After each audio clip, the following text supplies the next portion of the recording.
গঙ্গার বুকে ডুবছে বাংলাদেশি কার্গো জাহাজ। ত্রিবেণী থেকে ফেরার সময় ডুবলো বাংলাদেশি কার্গো।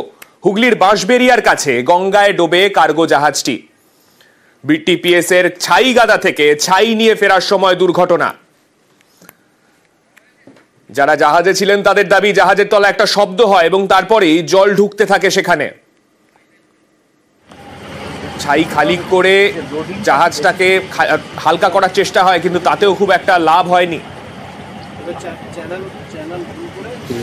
লোড নিয়ে আসছিল কেটে গেছে চড়াতে, জোয়ারে জল উঠে গিয়ে ডুবে গেছে। ওটা ওর মধ্যে মনে হয় ছাই রয়েছে, ইঞ্জিন লাগিয়েছে ওরা মোটর, ওখান থেকে জল সমেত ছাই বের করছে। এই এত ছাই জলেগুলো তো জলটাও তো হ্যাঁ, নোংরা হবে।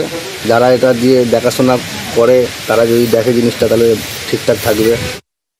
আস্তে আস্তে নিচে কোথাও বাড়ি খেয়েছে, খাওয়ার পরে ওই লিক হয়ে গেছে, আস্তে আস্তে জল ঢুকে গেছে, এই চূড়ায় মাল ভর্তি।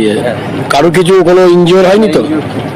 মালটা খালি করা হচ্ছে, আবার হ্যাঁ জলে ফেলা হচ্ছে, কিছুটা জলে ফেলে কিছুটা তুলে নিয়ে গেছে।